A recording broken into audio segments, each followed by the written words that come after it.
రాష్ట్రాల్లో ముక్కోటి ఏకాదశి సందర్భంగా ఆధ్యాత్మిక శోభ సంతరించుకుంది. ప్రధాన ఆలయాల్లో భక్తుల సందడి నెలకొంది. ఈ పర్వదినం సందర్భంగా ఉమ్మడి పాలమూరు జిల్లాలోని వెంకటేశ్వర స్వామి ఆలయాలకు భక్తులు భారీగా తరలిరావడంతో ఆలయ ప్రాంగణాలు కిటకిటలాడాయి. తెల్లవారుజాము నుండే స్వామివారికి ప్రత్యేక పూజలు నిర్వహించి తమ మొక్కులు చెల్లించుకున్నారు. ఇవాళ్ల స్వామివారిని ఉత్తర ద్వార దర్శనం చేసుకుంటే పాపాలు తొలగిపోయి పుణ్యం వస్తుందని భక్తుల ప్రగాఢ నమ్మకం. ఇక ఇదే అంశానికి సంబంధించి మరింత సమాచారాన్ని మా ప్రతినిధి శంకర్ అందిస్తారు. ఏకాదశిని పురస్కరించుకొని ఉమ్మడి పాలమూరు జిల్లా వ్యాప్తంగా ఉన్నటువంటి వెంకటేశ్వర స్వామి ప్రస్తుతం మన దగ్గర ప్రధాన అర్చకులు ఉన్నారు. వారితో కూడా మాట్లాడదాం. స్వామి చెప్పండి, ఈరోజు వైకుంఠ ఏకాదశికి సంబంధించి ప్రధానమైనటువంటి అంశంగా దీన్ని తీసుకుంటారు. ఉత్తర ద్వారం అని కూడా ఈరోజు దర్శించుకోవాలని చెప్పి అంటారు కదా, దాన్ని ఎలా చూస్తారు? మనం ధనుర్మాసంలో వచ్చేటువంటి శుద్ధ ఏకాదశిని వైకుంఠ ఏకాదశిగా, ముక్కోటి ఏకాదశిగా ప్రతిరోజు తెల్లవారుజామున ఈ ధనుర్మాసంలో పూజలు అవి చేస్తూ ఉంటాం.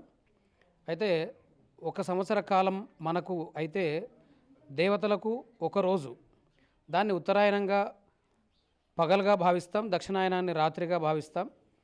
ఈ ధనుర్మాసం ఎట్లయితే మనకు బ్రహ్మముహూర్తం అనేది ఒకటి ఉంటుందో ఆ సమయం పరిగణలోకి వస్తుంది. దేవతలకు 30 రోజులు అయితే మనకు ఒక బ్రహ్మముహూర్తం. దాంట్లో మరీ ముఖ్యంగా పుష్కర సమయం అనగా 12 నిమిషాలు పుష్కర సమయాన్ని మనం పరిగణించుకుంటే దాన్ని ఈ వైకుంఠ ఏకాదశి రోజుగా దేవతలకు పరిగణిస్తాం. మరి తెల్లవారుజామున ఈ పూజా కార్యక్రమాల్లో అందరూ కూడా ధనుర్మాసం అనగా గత వారం రోజుల నుంచి ప్రతిరోజు 5 గంటల నుంచి 7 గంటల వరకు ఈ పూజా కార్యక్రమాలు నిర్వహిస్తూ ఉన్నాం. ఈరోజు వైకుంఠ ఏకాదశి పర్వదినాన్ని పురస్కరించుకొని స్వామి ఈరోజు ఉత్తర ద్వారంలో ప్రధానంగా దర్శనం చేసుకుంటే ఎలాంటి భాగ్యం కలుగుతుందని చెప్పి భక్తులు నమ్ముతారు.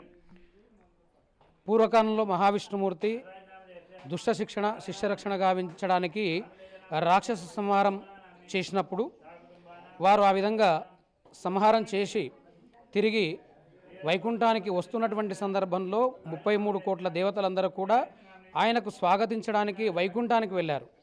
ఆ వైకుంఠంలో ఉత్తర ద్వారం దగ్గర ఆయనకు స్వాగతం చెప్తూ మళ్ళీ వైకుంఠం లోపలికి ఆహ్వానించడాన్ని ఈరోజు మనం పరిగణిస్తాం. ఈరోజు 4 గంటలకి మనకు సాధారణంగా అయితే ఈ ఆలయంలో ఉన్నటువంటి పరిస్థితిని బట్టి స్వామివారు యాక్చువల్గా ఉత్తర ద్వారాన్నే మనకు దర్శనం ప్రతిరోజు ఇస్తుంటాడు. అయితే ఆగమ శాస్త్రం ప్రకారము స్వామి ఎక్కడైతే తిరిగి మళ్ళీ ఉంటాడో దాన్ని తూర్పుగా భావిస్తాం. ఈ ఆలయం వరకు స్వామివారు ఉత్తరముఖంగా ఉన్నారు.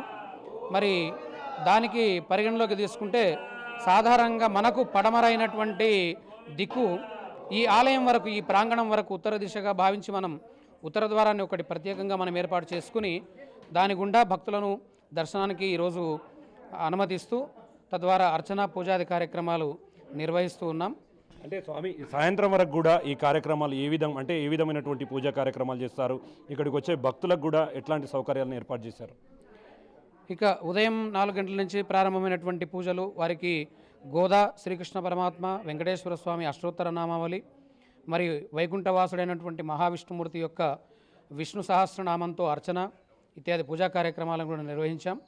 వచ్చినటువంటి భక్తులకు అందరికీ కూడా దర్శన కార్యక్రమాలకు ఇబ్బంది లేకుండా అందరూ కూడా చూస్తున్నాం. ఓవరాల్గా చూస్తున్నాం. ఇదంతా కూడా అంటే ఈరోజు తెల్లవారుజాము నుంచే భక్తులంతా కూడా గుళ్ళలకు క్యూ కడుతున్నారు.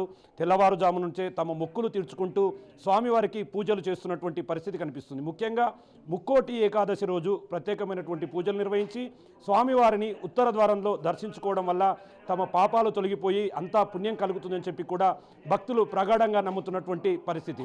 ఇది ఉమ్మడి పాలమూరు జిల్లా వ్యాప్తంగా ఈరోజు ముక్కోటి ఏకాదశికి సంబంధించినటువంటి లేటెస్ట్ అప్డేట్. కెమెరా పర్సన్ నాగేష్తో శంకర్ గౌడ్, బిగ్ టీవీ, వనపర్తి నుండి.